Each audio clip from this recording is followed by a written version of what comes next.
하나님께서 오늘 우리에게 주신 말씀의 제목은 꿀과 송이꿀보다 라는 제목으로 함께 말씀을 나누겠습니다. 첫 번째 본문 시편 19편 7절에서 10절 말씀 함께 봉독하겠습니다. 시작. 여호와의 율법은 완전하여 영혼을 소성시키며 여호와의 증거는 확실하여 우둔한 자를 지혜롭게 하며 여호와의 교훈은 정직하여 마음을 기쁘게 하고 여호와의 계명은 순결하여 눈을 밝게 하시도다. 여호와를 경외하는 도는 정결하여 영혼까지 이르고 여호와의 법도 진실하여 다 의로우니 금 곧 많은 순금보다 더 사모할 것이며 꿀과 송이꿀보다 더 달도다. 아멘. 시편 22편 1절 말씀 시작. 내 하나님이여 내 하나님이여 어찌 나를 버리셨나이까. 어찌 나를 멀리하여 돕지 아니하시오며 내 신음소리를 듣지 아니하시나이까. 아멘. 지난 주일의 말씀을 통해 외부의 적에 대해서는 물론이고 내부의 적과 위기에 대해서도 어떻게 이기는 삶을 살 수 있는지에 대해서 다윗의 태도와 자세를 바라보면서 그것을 우리의 삶에서 살아내고자 하는 결단의 시간을 가졌습니다. 그것은 곧 나의 왕, 나의 하나님이라고 하는 다윗의 고백, 그 다윗의 고백이 뿌리가 되고 자신이 왕의 신분임에도 불구하고 결단코 하나님 앞에서 자신이 왕이 되려 하지 않았던 사람, 철저하게 신하의 위치와 존재로 살아가려 했고 나의 인생의 주인은 오직 하나님이심을 믿는 모습을 통해서 이루어지는 가능한 결과였다는 겁니다. 오늘 우리가 지금의 믿음보다 좀 더 건강한 믿음이 되기 위해서는 바로 이 수준으로 올라가는 겁니다. 예수 믿고 천국 가고 예수 믿고 구원받는 것, 거기에서 머무르는 신앙은 절대로 성장할 수 없습니다. 물론 천국에 가는 게 중요하죠. 천국에 가는 것이 우리의 믿음의 어떤 교회 생활의 목표인 사람도 분명히 있을 겁니다. 그러나 천국은 사실 그렇게 얻어지는, 그렇게 뭔가를 노력해서 얻어지는 결과가 아니라 믿음으로 말미암아 주어지는 선물입니다. 따라서 믿음의 궁극적인 목적이, 예수 믿는 것의 궁극적인 목적이 천국 가는 것은 아니라는 겁니다. 그것은 주어진 선물이고 하나님께서 우리에게 허락하시는 하늘의 은총입니다. 그렇다면 오늘 우리의 믿음이 좀 더 멋지고 아름답게 고급진 신앙의 모습으로 성장한다는 것은 무엇을 말하는 것이냐? 주일날 교회에 나가서 예배하고 나는 예수 믿는 사람입니다 라고 그냥 이야기하는 정도의 수준이 아니라 다윗이 그랬던 것처럼 나의 왕 나의 하나님, 오직 하나님이 나를 구원하실 나의 인생의 주도권자이신 것을 믿음으로 고백하는 겁니다. 그리고 그것을 입술로 고백하는 것에서 더 나아가서 나의 삶의 모든 영역에서 나의 왕, 나의 하나님을 적용시키며 나아가게 될 때 바로 그것이 성숙한 믿음으로 나아가는 중요한 단계가 되는 것입니다. 그런데 신앙생활을 해보면 아시겠지만 이 단계로 올라간다는 게 쉽지 않습니다. 이 단계로 나아간다는 것이 그냥 자연스럽게 저절로 시간이 가면 되어지는 것이 아니라는 겁니다. 내가 신앙생활을 20년을 했고 30년을 했고 만들어지는 결과물이 아니라는 겁니다.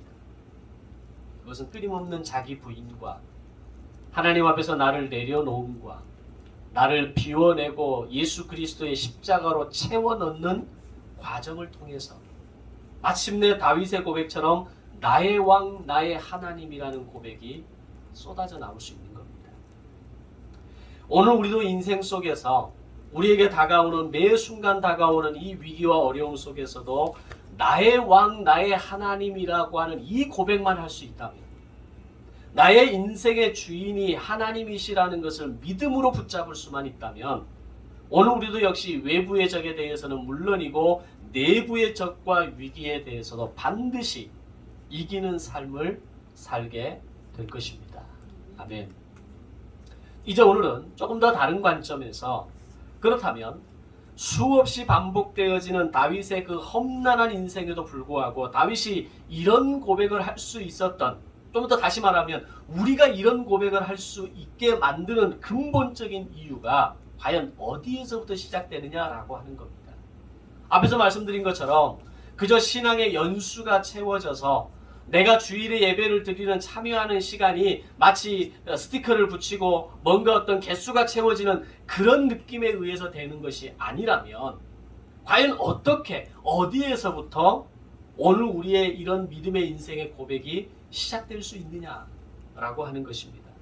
만약에 우리가 그 이유를 찾을 수만 있다면, 그리고 그 이유를 오늘 우리의 신앙의 삶 가운데로 끌어올 수만 있다면 우리도 분명 다윗처럼 승리를 경험하고 동시에 신실한 성도의 삶을 살아갈 수 있지 않겠습니까?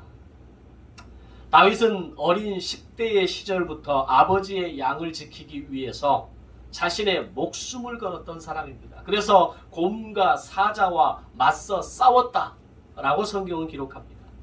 이후에 골리앗 앞에 섰을 때에는 더욱 당당하게 맞서 싸웠으며, 이후에는 사울의 칼날을 피해서 도망다니는 가운데에서도 하나님을 향한 믿음을 끝까지 지킨 사람이었습니다.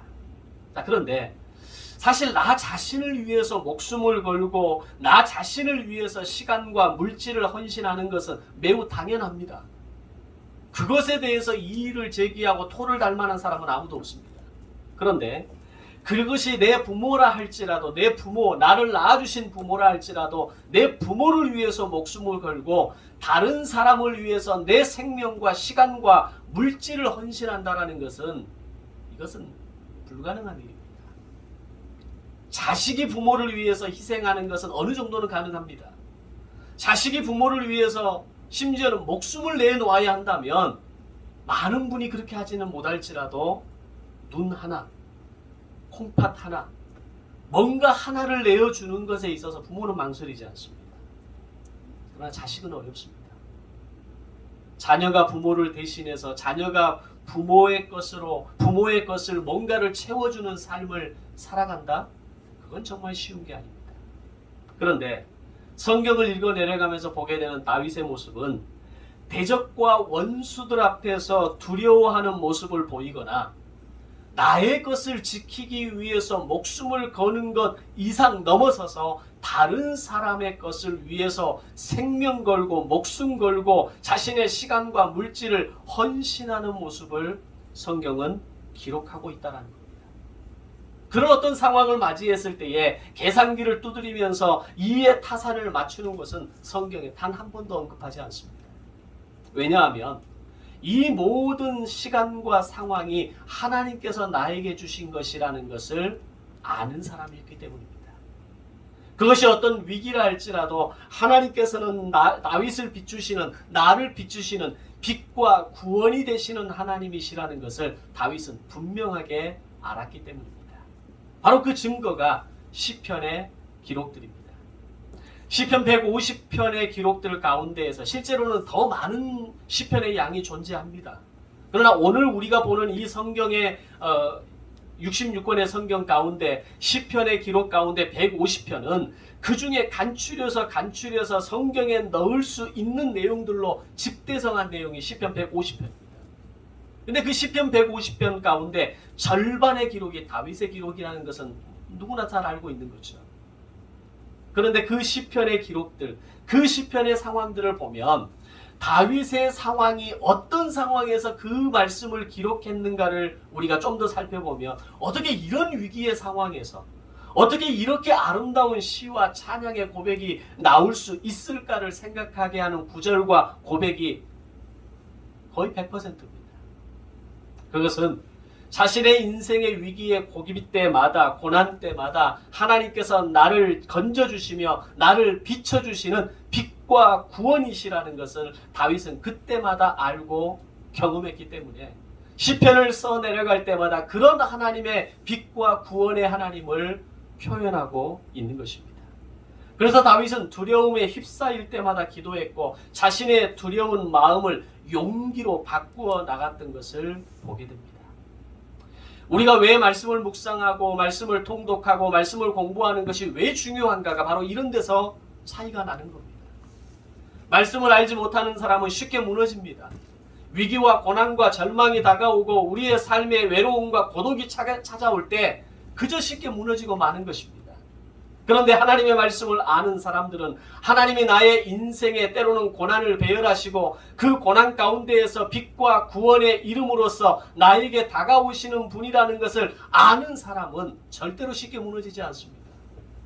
버티고 기다리고 하늘을 바라보며 살 수 있는 사람이 되는 것입니다.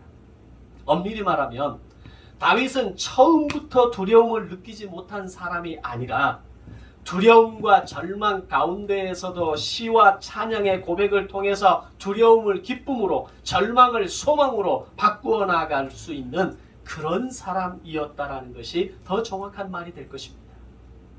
그러나 오늘 현대인의 그리스도인들의 삶을 가만히 들여다보면, 아니 내 자신을 들여다보면 그런 위기와 고난과 절망이 다가올 때 우리는 그저 두려움을 두려움으로 안고 살아갑니다. 절망을 나의 고통과 나에게만 있는 어려움으로 해석하고 살아가는 것이 우리 자신 아닙니까? 정말 그 위기 가운데, 그 고난 가운데 나의 인생의 고난을 배열하시는 하나님, 그 고난 가운데에서도 나를 건지시는 하나님을 끝까지 신뢰하며 나아갈 수 있는 그리스도인들이 그리 많지 않습니다. 여러분은 어디에 해당되십니까? 그런 고난과 위기 가운데에서도 절망을 소망으로, 두려움을 기쁨으로 바꿀 수 있는 능력을 여러분 가지고 계십니까? 다윗의 용기의 근원은 타고난 뚝심과 인생의 열정과 뚜렷한 목표의식이 있었던 것이 아니라 바로 하나님을 신뢰하는 믿음이었습니다. 아멘. 하나님을 신뢰하는 믿음이 다윗에게 있었기에 그 험난한 세월의 시간을 보내면서도 다윗의 시편은 늘 소망이었고, 다윗의 시편의 기록들은 늘 하나님의 구원을 바라보며 나아가는 것을 멈추지 않았다라는 겁니다. 우리의 주변을 둘러봐도 정말 열심히 세상을 살아가는 사람들이 많습니다.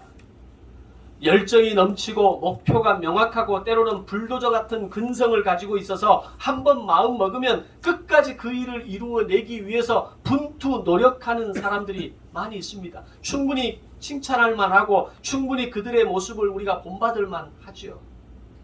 그러나 진정한 용기는 그런 것을 말하고 거기에서 나오는 것이 아니라 하나님이 나의 빛과 구원이시라고 하는 이 믿음의 확신을 가지고 있는 데에서 지혜와 용기가 나오는 것입니다. 오늘 우리가 말씀을 통해서 오늘 나에게 있는 이 지혜와 용기의 근원이 무엇인가를 점검해 봐야 합니다. 기질입니까? 성격입니까? 뚜렷한 목표의식입니까? 불도저 같은 근성입니까? 때로는 필요할 수는 있죠, 그것들이. 그러나 정말 필요한 것은 하나님이 나의 빛이요, 하나님이 나의 구원자이시며 하나님이 나를 건지시는 분이시라는 것을 믿는 믿음이 오늘 여러분의 지혜와 용기의 근원이 되시기를 주님의 이름으로 축복합니다. 그러면 해볼 만한 겁니다. 그러면 이길 수 있는 겁니다. 그렇다면 다윗이 어린 10대의 시절부터 이렇게 분명한 믿음의 확신을 가질 수 있었던 것은 어떻게 가능하게 되었을까라고 하는 겁니다. 사실 10대라고 하는 이 개념 자체가 오늘 우리의 주변에서 보는 10대의 모습은 질풍노도 아닙니까? 감당할 수 없습니다. 이미 그때부터는 애들이 미치기 시작합니다. 그런데 그런 10대의 아이의 시절에 다윗이 이런 모습이 가능하게 되었다라고 하는, 기반이 다져졌다라고 하는 것은 과연 무엇 때문이냐라고 하는 겁니다. 바로 다윗은 아버지 이새를 통해서 그의 집안이 어려서부터 패밀리 스쿨을 시작했기 때문이었습니다. 이새의 패밀리 스쿨이 얼마나 탁월했는가를 증명해주는 한 가지 분명한 사실이 있습니다. 다윗을 포함한 그의 형들이 모두 왕감으로 세워질 만큼의 충분한 자격을 갖추고 있었다는 겁니다. 아니 도대체 이새의 패밀리 스쿨이 얼마나 탁월했기에 그의 다윗을 포함한 이새의 아들들 전부가 왕으로 세워지기에 적합한 사람이었느냐라고 하는 겁니다. 그런데 그 이새의 패밀리 스쿨의 주 교재가 뭔지 아십니까? 모세오경입니다. 모세오경을 통해서 이새는 자기의 자녀들을 하나님의 말씀으로 하나님의 그 말씀을 경외하는 자로 자라나게 했던 겁니다. 바로 그런 고백이 오늘 본문에서 다윗이 여호와의 율법은, 여호와의 계명은, 여호와의 도는 오늘 나에게 어떤 의미가 있는가를 고백하는 것을 통해서 알 수 있는 겁니다. 근데 그 중에서 하나님이 찍으신 사람은 다윗이었다는 겁니다.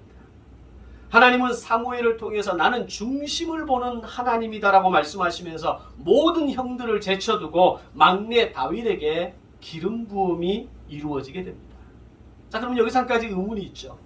모든 형들, 다른 그 형들, 형제들이 모두가 왕감이었음에도 불구하고, 그래서 사무엘이 보기에 장남부터 차례로 자신 앞에 섰을 때에 그들 모두가 왕이 되기에 부족함이 없는 아들들이었음에도 불구하고 하나님이 다윗을 지목하신 이유가 뭐냐라는 겁니다. 뭔가 다른 것이 있기 때문에 하나님이 다윗을 지명하지 않았겠습니까? 다 사무엘의 눈에 보기에는 다윗은 어린아이였습니다. 사무엘의 눈에 보기에는 다윗 그 위의 형들이 왕이 될 만큼 출중한 외모와 어떤 그 실력과 능력을 가지고 있었다라고 사무엘은 인정했습니다. 그런데 하나님의 선택은 다윗이었다는 겁니다. 저는 두 가지 이유라고 생각해 봅니다. 첫 번째는 다윗은 아버지의 양을 최선을 다해 지켜내는 돌보는 자녀였다라는 겁니다. 물론 그렇다고 해서 그의 형들은 나태하고 게으르고 책임과 역할을 다하지 못했느냐, 그렇게 말할 수는 없습니다. 아버지의 양을 지키기 위해서 생명을 거는 아들이었고, 곰과 사자와 맞서 싸우는 일에 물러섬이 없는 아들이었다라는 겁니다. 자신의 형들이 모두 아버지의 부름을 받아 사무엘 앞으로 불려갔을 때에 자신이 불려가지 않았음에도 불구하고 다윗은 자신의 자리를 지켰다는 겁니다. 성경은 그런 시간의 흐름을 마치 당연하게 기록하지만 그 사이에는 인간의 다양한 감정들이 올라오지 않겠습니까? 아니, 다른 형들은 다 아버지가 불러서 아버지 앞에 갔는데, 사무엘 앞에 섰는데 아버지가 나를 불러주지 않았어? 그때 우리의 인간의 감정은 어떻습니까? 실망과 무시감과 나를 알아주지 않는 것에 대해서 나는 아들로도 생각하지 않는가에 대한 수많은 의문들이 다윗에게 있을 수 있지 않겠습니까? 그게 인간의 마음입니다. 성경은 그걸 기록하지 않지만 그 문맥의 행간 속에서 우리는 그런 다윗의 감정, 가능성을 바라볼 수 있어야 됩니다. 그런데 놀라운 것은 그런 인간의 다양한 본능적인 감정이 올라오는 가운데에서도 다윗은 아버지의 양을 지키고 있었다는 겁니다. 언제까지? 아버지가 부를 때까지. 자신의 자리에서 자신의 역할을 내 것이 아님에도 불구하고 아버지의 양을 위해서 목숨을 걸고 생명을 걸고 시간과 물질을 걸고 그 자리를 지켜냈다는 겁니다. 왜 나만 그 자리에 불려갈 수 없는지에 대해서 인간적인 마음으로 얼마든지 서운해할 수 있고, 내가 지금 여기서 일고 있을 때냐를 말하면서 애꿎은 양의 엉덩이를 발로 차버릴 수도 있겠죠. 그런데 10대의 어린 나이에 다윗은 달랐습니다. 자신의 책임을 다해서 자신의 역할과 자신의 자리를 지키고 있었다는 겁니다. 하나님은 바로 그런 다윗의 모습을 보면서 나는 중심을 보는 하나님이라고 말씀하시지 않았을까요? 아버지의 양을 위해서 자신의 목숨을 걸고 지켜내고 묵묵하게 자신의 자리를 지켜낼 수 있는 사람이라면 내가 그에게 맡길 제사장 나라도 그렇게 신실하게 전심의 마음으로 감당하고 지켜주지 않겠느냐라고 하는 믿음과 기대가 다윗에게 있었을 거라는 겁니다. 이유 없는 결과는 없습니다. 하나님께서 왜 다윗을 향해서 나는 중심을 보는 하나님이라고 사무엘에게 강조해서 말했던 이유가 저는 이 첫 번째 이유라고 생각합니다. 성경이 그렇게 자세히 부연해서 설명하지는 않지만 충분히 유추해 볼 만한 이유가 되지 않겠습니까? 오늘 우리의 삶의 현장에서 묵묵하게 자리를 지키고 버티고 감당하기가 쉽지 않습니다. 오늘 나의 가정에서 부모의 책임과 역할을 묵묵하게 버티고 감당하기가 쉽지 않습니다. 오늘 나의 생업의 현장에서 변함없이 그 자리를 지키고 감당하기가 쉽지 않습니다. 오늘 현대인처럼 무책임하고 자신의 어떤 목표, 자신의 어떤 감정, 자신의 어떤 그 소위 웰빙이라는 것이 중요한 시대 이슈를 살아가고 있는 이 시대에 책임과 역할과 자리를 지켜야 한다라는 이야기는 굉장히 어려운 얘기가 되는 겁니다. 그런데 다윗은 오늘 자신의 그 현장에서 자신이 감당해야 될 그 책임과 역할을 신실하게 감당했을 때 하나님은 그 모습을 눈여겨 보셨다는 겁니다. 그리고 거기에 한 가지 이유가 더 얹어지게 됩니다. 하나님께서 모든 형들을 뒤로하고 다윗을 선택하신 두 번째 이유, 바로 다윗의 말씀을 대하는 그의 자세와 태도를 보시지 않았겠느냐라는 겁니다. 그것이 오늘 첫 번째 본문의 말씀입니다. 오늘 시편의 고백은 아버지 이새의 패밀리 스쿨을 통해서 주 교재였던 모세 오경을 배우고 익히면서 깨닫게 된 다윗의 신앙의 결정체입니다. 다윗이 하나님의 말씀을 어떻게 대하고 하나님의 말씀을 어떻게 읽어내려가고 하나님의 말씀을 어떻게 배워갔는지에 대해서 시편 19편은 우리에게 명확하게 말씀합니다. 여호와의 율법은 완전하여 영혼을 소성시키며 여호와의 증거는 확실하여 우둔한 자를 지혜롭게 하고 여호와의 교훈은 정직하여 마음을 기쁘게 하고 여호와의 계명은 순결하여 눈을 밝게 하시도다. 여호와를 경외하는 도는 정결하며 영원까지 이루고 여호와의 법도 진실하여 다 의로우니 금 곧 많은 순금보다 더 사모할 것이며 꿀과 송이꿀보다 더 달도다. 아멘. 어린 10대의 다윗에게 있어서 더 좋은 게 얼마나 많았겠습니까? 옛날에 어릴 때 물론 저는 그런 일을 안 해봤지만 어린 때 시골에 살며 살아갔던 우리 또래의 아이들은 부모가 소 꼴 먹이고 오라 그러고 또 집에 뭔 땔감을 주워 오라 그러고 뭘 하라 그러면 그게 중요한 게 아니지 않습니까? 10대의 나이에 하고 싶은 게 얼마나 많습니까? 여름에는 냇가에 가서 몇 감고 친구들하고 놀고 싶고 더 많은 것 내가 갖고 싶은 것들을 갖고 싶은 게 10대의 어린 나이 아닙니까? 그런데 다윗은 그 어린 10대의 시절에 경험했던 하나님의 말씀이 나에게는 이런 능력이 있고 그 말씀은 나에게 이런 놀라운 경험이 있다는 것을 오늘 시편 고백을 통해서 우리에게 보여주고 있는 겁니다. 이것을 통해서 우리는 이새의 패밀리 스쿨이 얼마나 탁월했는가를 알 수 있는 겁니다. 과연 어느 누가 하나님의 말씀을 이렇게 표현할 수 있는 사람이 있겠습니까? 우리가 아무리 성경을 공부하고 오랜 시간 동안 신앙생활을 해왔지만 오늘 우리의 입술의 고백을 통해서 하나님의 말씀은 이런 것이다라고 설명할 수 있는 사람이 과연 몇 사람이나 되겠습니까? 그런데 다윗은 어렸을 때부터 공부하고 익히면서 그 여호와의 말씀이 얼마나 강력하고 능력 있는가를 보고 깨달았던 겁니다. 그리고 그 깨달음의 내용을 시편 19편에서 하나님께서 창조하신 하늘과 태양을 바라보면서 이 모든 세상을 말씀으로 창조하신 하나님의 능력과 섭리로 연결하게 됩니다. 그냥 하나님의 말씀이 능력이 있다가 아닙니다. 그냥 하나님의 말씀이 지혜와 능력이 있고 그것이 나를 바르게 하고 나를 건강하게 살아가게 하는 그런 말씀이라고 표현하고 있는 게 아니라는 겁니다. 바로 그 말씀이 세상을 만드시고 하늘과 땅을 창조하신 말씀의 능력이라는 것을 오늘 다윗은 연결하고 있는 겁니다. 우리가 말씀을 공부하면서 그 말씀이 우리의 삶과 연결되어지고 그 말씀이 우리의 일상을 이해하는 것과 연결되어지고 그 말씀이 나의 인생의 경영과 연결되어질 때 무릎을 탁 치지 않습니까? 아, 이게 이 말씀이었구나. 다윗이 지금 그걸 경험하고 있는 겁니다.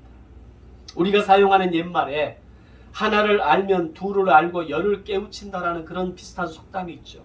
마치 그것처럼 다윗은 하나님의 창조물을 바라보면서 자신이 배우고 익혔던 그 여호와의 율법이 완전하심을 깨닫게 됩니다. 더 나아가 이제는 그 말씀이 나의 삶을 다스리고 있음을 고백하게 됩니다.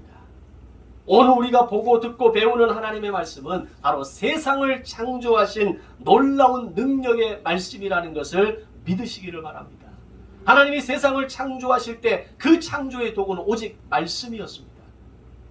인간을 만드실 때, 짐승을 만드실 때는 흙이라고 하는 보조도구를 사용하시지만 그 외의 모든 다른 것은 말씀이 창조의 도구였다는 겁니다. 그렇다면 세상을 만드신 그 놀라운 창조의 도구가 오늘 나의 인생을 돕고 오늘 나의 인생의 길을 제시하고 오늘 내가 나아가야 될 인생의 방향을 제시하는데 어찌 충분하지 않겠습니까? 다윗은 그것을 시편 19편을 통해서 여호와의 율법은, 여호와의 교훈은, 여호와의 도는 오늘 나의 인생의 충분한 신앙의 원천이라는 것을 고백하고 있는 것입니다. 이런 다윗의 고백을 바라보시면서 하나님은 나의 제사장 나라를, 그 나라의 거룩한 백성을 너에게 한번 맡겨보고 싶다는 생각을 하지 않았을까라고 하는 겁니다. 이유가 있는 겁니다. 그리고 이런 하나님의 기대와 신뢰가 전혀 틀리지 않았다는 것을 다윗은 보여줍니다. 모세오경의 말씀에 근거해서 역경의 어려운 시간들을 견뎌냈고 깊은 탄식이 수도 없이 반복되어지는 상황에서도 원망과 불평과 절망의 언어와 생각이 자신을 삼키지 않도록 다윗은 자신의 입을 지키고 자신의 생각과 언어와 마음을 지키겠다라고 선언하게 됩니다. 무엇을 통해서 그것을 이루어 나갈 수 있겠습니까? 바로 말씀을 묵상하는 시간을 통해 금 곧 많은 순금보다 더 사모할 것이며 꿀과 송이꿀보다 더 달달한 말씀을 통해 그렇게 하겠노라고 다윗은 선언하고 있는 겁니다. 우리가 왜 입술이 제어가 되지 않습니까? 우리의 혀와 언어가 왜 제어되지 않습니까? 왜 내게 익숙한 과거의 부정적인 언어들과 부정적인 마음들을 우리가 제어하지 못하는 이유가 뭡니까? 말씀이 나에게 꿀과 송이꿀보다 더 달고 금고 정금보다 더 나은 것이라고 하는 고백이 나에게 없기 때문입니다. 그러니 내 안에서 올라오는 그 분노와 절망과 그 한숨이 부정적인 언어와 부정적인 혀와 말을 통해서 선포되어질다 할지라도 아무런 가책을 느끼지 못하는 겁니다. 그러나 그 말이 터져 나오는 순간 깨달아진다면 그것은 내 안에 여호와의 말씀이 살아 움직이기 시작하는 겁니다. 언어를 절제하기 시작하고 마음을 절제하기 시작하고 내 안에 부정적인 생각과 마음들과 혀를 제어하기 시작할 때 바로 그것은 하나님의 말씀이 내 안에 살아있다라는 것을 깨달아가기 시작하는 겁니다. 그렇다면 오늘 우리의 성경 통독이, 성경 필사가, 성경 공부가 나의 인생을 어떤 길로 어떻게 인도해 주실 것인지 분명하게 알게 하시지 않겠습니까? 그것을 다윗은 본문의 마지막 14절에 이렇게 표현합니다. 내 입의 말과 마음의 묵상이 주께 연락되기를 원하나이다. 우리는 이 구절 하나로 찬양을 많이 불렀죠. 내 입의 말과 마음의 묵상이 주께 연락되기를 원하네 원하네. 근데 이게 그냥 되는 게 아니라는 거죠. 다윗은 하나님의 말씀을 알아가면 알아갈수록 그의 마음속에 분명한 한 가지 소원이 생기게 됩니다. 곧 그의 입의 말과 마음의 묵상이 하나님 앞에 연락되기를 소망하는 마음이 생겨나게 되더라는 겁니다. 그러기 위해서 11절 말씀에서 다윗은 하나님의 말씀을 경고로 받고 이것을 지키라고 이야기합니다. 내 입의 말과 마음의 묵상이 주께 연락되기 위해서 전제 조건이 필요하다는 겁니다. 하나님의 말씀을 경고로 받아들일 줄 알라는 겁니다. 그 하나님의 말씀을 지킬 줄 알라는 겁니다. 그렇게 할 때 말씀이 자신의 허물을 깨닫게 해주고 말씀이 꿀과 송이꿀보다 더 달게 여길 수 있을 것이며 내 입의 말과 마음의 묵상이 주께 연락될 수 있을 것이다 라고 고백할 수 있는 겁니다. 아멘. 그러나 아무리 하나님의 말씀이라 할지라도 내 삶의 방법과 경험과 방향이 틀렸다고 말할 때 그것을 온전히 용납하고 수용하고 받아들이는 사람이 얼마나 되든가요? 틀렸다 하면 다 성질냅니다. 그것을 좀 다시 한번 생각해 보시죠 라고 하면 이미 기분 나빠지기 시작합니다. 왜? 내가 그렇게 살아왔는데, 나는 이것이 옳다라고 생각하고 수십 년을 붙잡고 살아왔는데 그것을 다시 한번 생각해 보시라고, 그것을 바꾸어 보시라고, 그것을 다르게 해보시라고 하면 기분 나빠합니다. 근데 다윗은 뭐라고 이야기합니까? 하나님의 말씀을 경고로 받아들일 줄 알고 그것을 지키라라고 이야기합니다. 그것을 경고로 받아들이고 지키기 시작할 때 금 곧 정금보다 더 나은 말씀이며 꿀과 송이꿀보다 더 나은 말씀이 되고, 그렇게 되어질 때 내 입의 말과 마음의 묵상이 주께 연락되는 결과가 만들어지게 된다는 사실입니다. 왜 이런 결과가 우리에게 일어나지 않는 겁니까? 하나님의 말씀을 경고로 받아들이지 않기 때문입니다. 하나님의 말씀을 내 삶에 지켜야 할 삶의 윤리와 기준과 도덕으로 삼지 않기 때문입니다.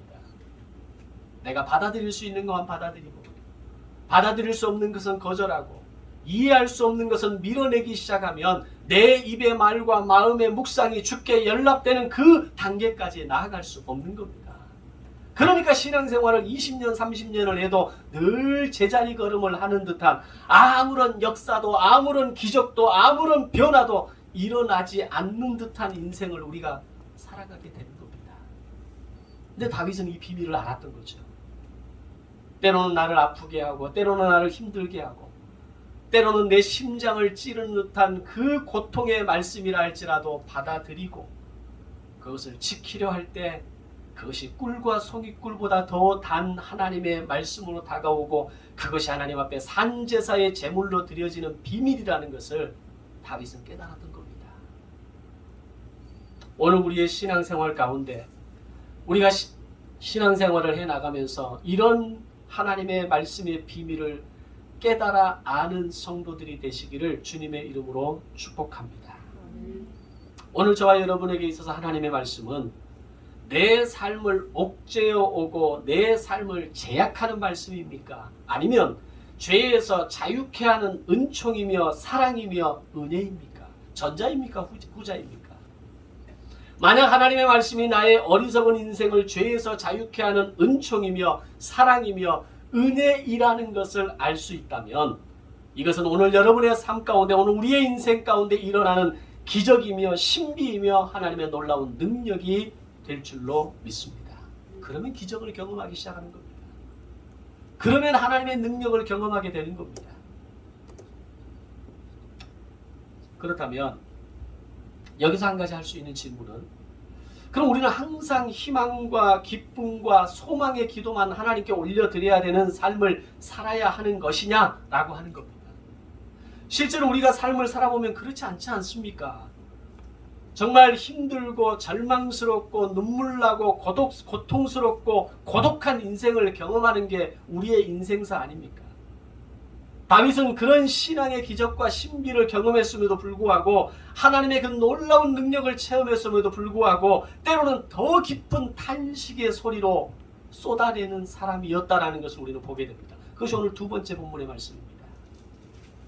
마치 욥의 경우처럼 자신의 부르짖음에 아무런 응답도 없으시는 하나님의 침묵으로 인해 다윗은 괴로워하는 시간이 있었습니다.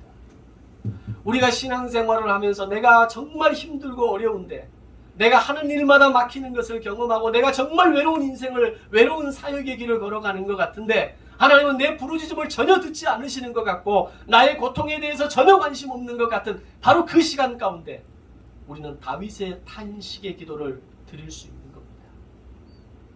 아무도 자신을 도와주지 않고 하나님도 나를 버리신 것 같고 아무리 부르짖어도 응답하시지 않으실 때가 있다라는 겁니다. 그러나 그 순간에도 다윗은 알고 있었습니다.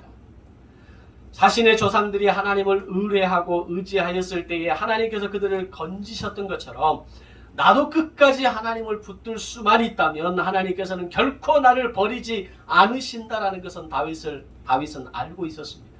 그것을 알았기에 할 수 있는 고백이 다윗의 시편 22편의 탄식의 기도였습니다. 여기서 중요한 것은 믿음이 없는 사람은 기도하지 않습니다. 하나님의 도우심을 기대하지 않는 사람은 구원의 손길을 바라는 시를 기록하지 않습니다. 만약에 다윗이 정말 하나님 앞에 절망하고 하나님을 외면하고 하나님을 버리기를 원하는 그런 탄식의 마음을 가지고 있었다면 이런 기도를 써 내려갈 수가 없는 겁니다. 힘들고 어려운 일을 만났다고 해서 모든 사람들이 기도하나요? 인생이 정말 고통스럽고 외롭고 고독하다고 해서 모든 사람들이 기도하시나요? 하나님이 나를 건져주시고 하나님이 나를 구원해 주실 것이라는 믿음이 있는 사람이 탄식의 기도도 올릴 수 있는 겁니다. 다윗이 시편 22편을 기록했다는 것은 비록 그가 여기에서 절망을 이야기하고 죽을 것 같은 고통을 이야기하고 나의 하나님 이제 나를 버리시나이까 라고 고백하지만 사실 그것은 하나님께 구원을 믿기에 기도할 수 있고 하나님의 구원을 기다릴 수 있기에 기록할 수 있는 시였다는 겁니다. 오늘 우리가 그럼에도 불구하고 기도해야 하는 이유가 무엇입니까? 우리가 그럼에도 불구하고 신앙의 자기 경영을 해야 하는 이유가 무엇입니까? 당장 뭔가 변화되지 않고 여전히 절망과 고통의 시간이 반복되는 것 같고 여전히 지루한 인생이 내 삶에 끊어지지 않는 것 가운데에서도 반드시 하나님이 나를 건지시고 나를 버리지 않으실 것이라는 믿음을 가지고 있기에 우리는 기도할 수 있는 것입니다. 아멘. 그런 다윗의 기도가 틀리지 않았다는 것을 어떻게 알 수 있습니까? 다윗의 이런 탄식은 이후 1000년의 시간이 흘러서 시편 22편의 말씀처럼 악한 무리들이 예수 그리스도를 십자가에 못 박을 때 예수님의 입에서 터져나오는 고백이 다윗의 시편을 인용하는 것이었습니다. 엘리 엘리 라마 사박다니 나의 하나님 어찌하여 나를 버리셨나이까 라는 말씀이었습니다. 이것은 하나님이 다윗의 마음을 정확하게 보고 계셨다는 것을 의미합니다. 다윗의 중심이 어디에 있었다는 것을 하나님이 알아주신 겁니다. 다윗의 시편이 아무런 믿음과 신뢰가 없는 단지 주문에 불과했다면 예수님께서 다윗의 부르짖음을 인용하셨겠습니까? 다윗의 마음을 너무나 잘 아시기에 다윗이 어떤 마음으로 이런 기도를 드렸는지 그 중심을 아셨기에 예수님은 자신이 십자가의 고통을 감당하는 그 가운데에서 아버지 하나님을 신뢰하고 아버지의 뜻을 이루어가는 그 가운데에서 다윗의 부르짖음을 인용하시면서 엘리 엘리 라마 사박단이라고 부르짖고 기도하셨던 겁니다. 이것은 다윗의 기도가 틀리지 않았다는 겁니다. 다윗의 탄식의 부르짖음이 하나님께서 보고 계셨다는 것을 의미하는 것입니다. 그것뿐만 아닙니다. 시편 22편 18절에서 다윗은 또한 적들이 자신의 겉옷을 나누며 속옷을 제비 뽑는다라고 탄식합니다. 그 장면을 상상해보면 얼마나 비참하고 수치스러운 장면입니까? 겉옷이 벗김을 당하고 속옷이 뺏김을 당한다라는 것은 모든 것을 다 털려버리고 알몸으로 적군 앞에 서 있는 겁니다. 그 안에는 비참하고 수치스러움과 그 상황에 이루 표현할 수 없는 절망감이 이 겉옷과 속옷 두 단어 가운데 다 들어가 있는 겁니다. 그런데 그런 비참과 수치의 상황에서도 하나님은 나를 절대로 버리지 않으시고 반드시 나를 구원하실 것이라는 믿음이 있었기에 다윗은 시편 22편의 탄원시를 하나님 앞에 드릴 수 있었던 겁니다. 그리고 그것을 예수님께서 다시 증명해 주십니다. 이후 1000년의 시간이 흘렀을 때에 예수님께 이런 일이 그대로 일어납니다. 요한복음 19장 24절에 보면 십자가 아래에서 로마 군인들이 예수님의 겉옷을 나누며 속옷을 서로 제비 뽑는 장면이 나오게 됩니다. 다윗의 처참한 고통과 외로움과 절망 가운데 내동댕이 쳐진 그 상황에서도 하나님 안에서 고통을 하소연했고 하나님의 이름을 부르짖었을 때에 하나님은 그런 다윗의 마음을 아시고 하나님의 뜻을 이루는 도구로 그 장면을 그대로 인용하셔서 예수님의 십자가 사건 가운데 나타내시게 되는 겁니다. 그렇게 보면 다윗의 그 고통과 절망과 비참함과 수치가 구속사를 이루어가는 그 시간의 가운데 얼마나 클라이막스에 사용되는 장면인가를 우리는 보게 됩니다. 훗날 다윗이 하늘에서 천국에서 이 장면들 예수님께서 십자가를 지시는 그 상황 가운데 엘리 엘리 라마 사박단이라는 그 자신의 말을 인용하시면서 사용했을 때 다윗은 얼마나 위로를 받았을까요? 자신이 겉옷과 속옷을 제비 뽑으며 뺏겨 나갈 때 그 수치와 그 고난 가운데 그 순간은 다 감당할 수 없었지만 천국에서 예수님이 십자가를 지는 그 상황 가운데 로마 병정들이 예수님의 겉옷과 속옷을 빼앗아 찢으며 나누어 갈 때 다윗은 통곡했을 겁니다.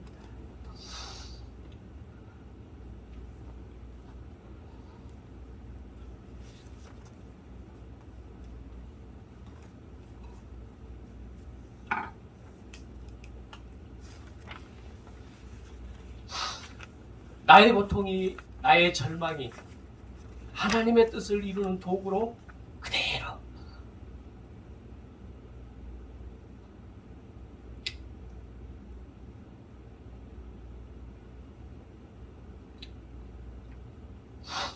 사용되어지고 인용되어질 때 다윗은 천국에서 울었을 겁니다. 그렇다면 다윗처럼 오늘 우리의 인생에 이런 기도가 있는지를 돌아봐야 합니다.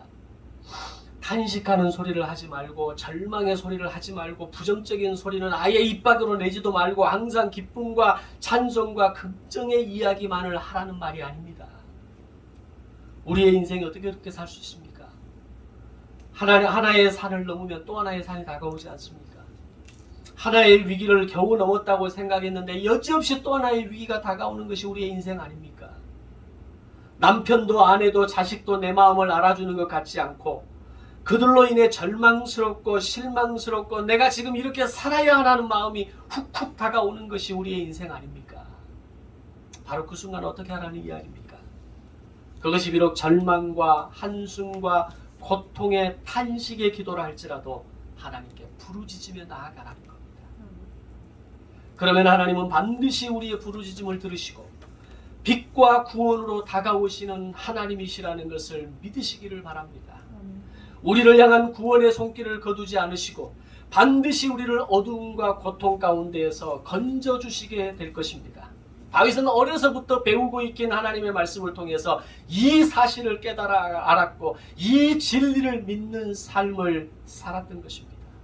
때로는 그의 인생에 실수도 있었고 절망스러운 상황도 있었지만 그러나 이것 하나만큼은 무너지지 않는 인생을 살았던 겁니다. 그래서 그는 위기의 순간마다 하나님께 부르짖었고 고통의 순간에 탄식의 기도를 하나님께 쏟아낼 수 있었던 겁니다. 인생을 살면서 내가 마치 모든 것을 이겨낼 수 있다라고, 감당할 수 있다라고 착각하지 마십시오. 우리는 단 한순간도 하나님의 도우심이 없으면 살 수 없는 사람들이라는 것을 알아야 합니다. 믿음은 거기서부터 시작하는 겁니다. 내 힘으로 사는 것 같고 통장 잔고로 사는 것 같고 나의 열정과 근성과 비전과 목표의식으로 사는 것 같지만 그것은 한계가 있는 겁니다.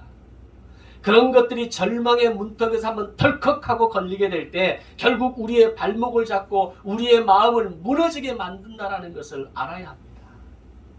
그러나 하나님의 말씀을 사모함으로 패밀리 스쿨을 만들어가고 가정을 예배 초소로 거룩하게 만들어가고 성경 통독과 자기 경영과 성경 공부를 통해서 하나님의 말씀이 나의 인생을 깨울 수 있다면, 그래서 하나님의 말씀으로 살아가고자 하는 결단과 선언을 할 수 있다면 우리는 반드시 위기와 절망 가운데에서 탄식의 부르짖음의 시간 가운데에서도 하나님의 구원을 경험하고 하나님의 손을 경험하게 될 줄로 믿습니다.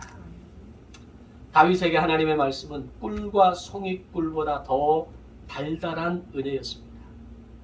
그 은혜가 다윗의 성실함을 만들었고 그 은혜가 다윗의 그 인생의 숱한 위기에서도 건짐받게 만들었고 그 은혜가 탄식의 부르짖음으로 하나님 앞에 나아갈 수 있게 만들었던 겁니다. 그렇다면 그 은혜가 오늘 저와 여러분에게 있어야 하지 않겠습니까? 오늘 우리가 그 은혜를 붙잡고 살아야 하지 않겠습니까? 하나님의 말씀의 은혜가 저와 여러분의 인생 가운데 성실함을 만들고 구원을 이루어가고 부르짖음을 만들어가는 통로가 되시기를 주님의 이름으로 축원합니다. 기도하겠습니다. 사랑의 주님, 은혜를 감사합니다. 오늘도 우리에게 거룩한 주일의 예배를 허락하시고 하나님의 말씀 앞에서 우리의 인생을 돌아보게 하시고 하나님의 말씀 앞에서 절망도 기쁨도 해석할 수 있는 힘을 얻게 하시니 감사드립니다. 다윗에게 있었던 그 말씀의 은혜가 이제 우리에게 흘러오게 하시고 그 은혜가 우리를 성실하게, 그 은혜가 우리를 구원으로, 그 은혜가 우리를 부르짖음의 탄식의 기도로 나아가게 만드는 아름다운 통로가 되게 하여 주옵소서. 예수님의 이름으로 기도드리옵나이다. 아멘.